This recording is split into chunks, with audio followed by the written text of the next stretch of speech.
Hello viewers, I doctor S B K Lal welcome you all in my YouTube channel. मेरे YouTube channel में आपका बहुत बहुत स्वागत है। यह video natural resources, land, soil and water के ऊपर है। तो सबसे पहले हम समझते हैं रिसोर्सेज को। तो रिसोर्सेज क्या होता है? Resources are anything that can be used to satisfy human needs और to achieve a goal. They may be natural, human made, human और फाइनेंशियल।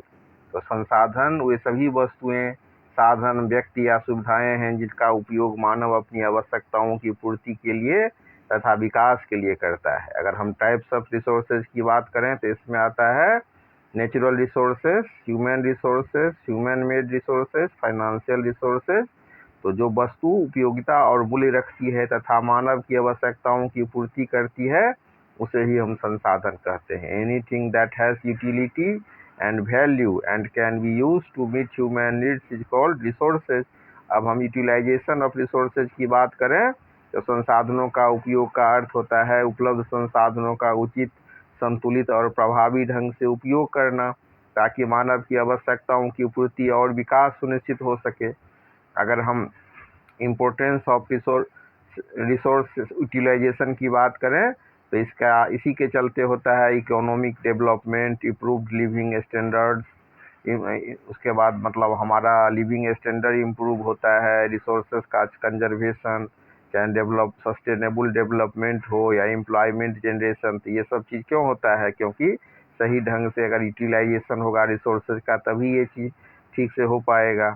और उसके बाद तो संसाधनों का उपयोग वह प्रक्रिया है जिसमें प्राकृतिक, मानव और मानव निर्मित संसाधनों का कुशल एवं जिम्मेदारी पूर्ण ढंग से प्रयोग किया जाता है ताकि वर्तमान आवश्यकताओं की पूर्ति हो और भविष्य के लिए भी संसाधन सुरक्षित रह सके। फिर हम बात करते हैं सस्टेनेबल डेवलपमेंट का।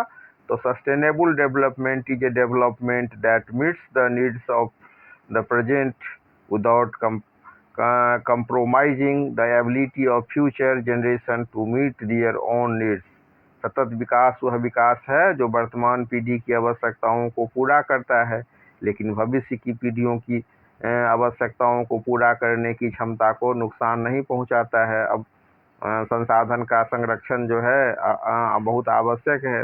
इसका तात्पर्य है कि संसाधनों का यानी कि रिसोर्सेज का सावधानी पूर्वक उपयोग करना, सुरक्षा और प्रबंधन ताकि उसका क्षय न हो और भविष्य की पीढ़ियों के लिए ये उपलब्ध रहे। तो इस तरह से हम इसको समझ सकते हैं। अब हम चर्चा कर रहे हैं नेचुरल रिसोर्सेज, लैंड, सॉइल और वाटर का। तो नेचुरल रिसोर्सेज क्या होता है? Natural resources are resources obtained from nature and used by human to meet their needs. Natural resources किससे प्राप्त होता है? तो नेचर से प्राप्त होता है और इसका उपयोग मानव अपनी आवश्यकताओं की पूर्ति के लिए करता है। तो नेचुरल रिसोर्सेज को हम कहते हैं हिंदी में प्राकृतिक संसाधन। तो ये वो संसाधन हैं जो प्रकृति से प्राप्त होते हैं और मानव की आवश्यकताओं की पूर्ति इसके द्वारा होती है। इसमें आता है air, water, soil, forest, mineral, sunlight.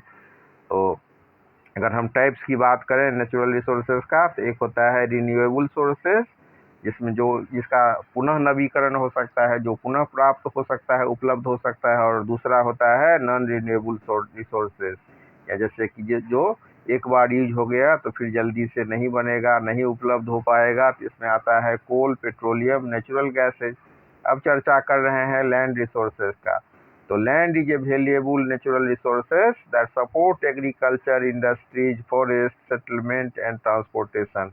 भूमि एक बहुत ही महत्वपूर्ण प्राकृतिक संसाधन है, नेचुरल रिसोर्सेज है, जिस पर कृषि, उद्योग, वन, आवास और परिवहन निर्भर करते हैं। अगर हम यूजेज ऑफ लैंड की बात करें तो इसमें आता है agriculture, housing, industries, road and railways, forest. उसके बाद अगर हम कंजर्वेशन ऑफ लैंड की बात करें तो कंजर्वेशन ऑफ लैंड होता है एफोरेस्टेशन से, कंट्रोल्ड ग्रेजिंग से, प्रॉपर वेस्ट डिस्पोजल और प्रिवेंटिंग सॉइल इरोजन, यानी कि वृक्षारोपण, नियंत्रित चराई, कचरा प्रबंधन और जो मिट्टी होता है अर्थात मृदा, तो उसके अपरदन को रोकना, उसके क्षय को रोकना।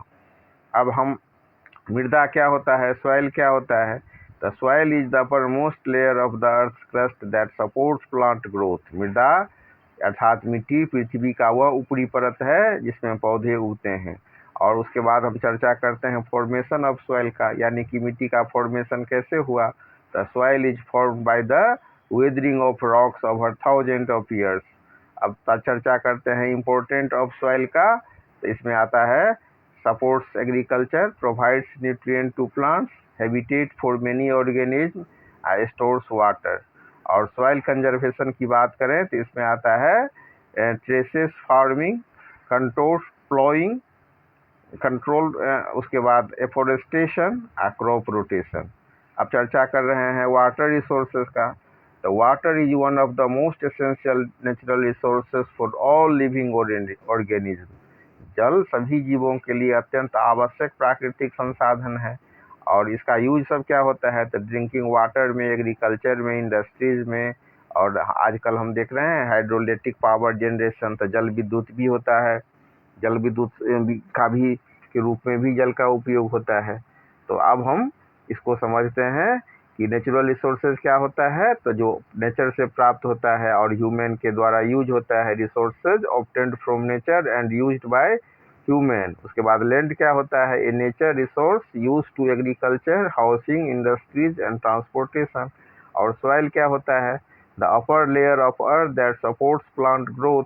और वाटर क्या होता है, a vital natural resources necessary for life, agriculture and industries. ये हो गया हमारा वाटर रिसोर्सेज। तो इस तरह से हम समझ सकते हैं कि natural resources such as land, soil and water are essential for human survival and sustainable development, therefore they must be used wisely and considered for future generation। अब इसके बाद हम चर्चा करते हैं वाटर पोल्यूशन का। Water pollution is the contamination of water bodies such as river, lakes, ponds, ocean and groundwater by harmful substances, making the water unsafe for use। जल प्रदूषण वह स्थिति है जब नदियों, झीलों, तालाबों, समुद्रों तथा भूजल में हानिकारक पदार्थ मिल जाते हैं और जल उपयोग के लिए असुरक्षित हो जाता है। और अगर हम कॉजेज ऑफ वाटर पोल्यूशन की बात करें तो इसमें आता है industrial waste, sewage, agricultural chemicals, plastic waste और ऑयल स्पिल्स। और इफेक्ट ऑफ वाटर पोल्यूशन की बात करें तो ये जो बहुत सारा बीमारी को फैलाता है और वो मतलब मछली सब के लिए हानिकारक होता है। क्लीनिंग मतलब ड्रिंकिंग वाटर खराब हो जाता है तो इससे बहुत सारी बीमारी फैलती है। तो जो पानी खराब भी हो जाता है और इकोसिस्टम बर्बाद होता है।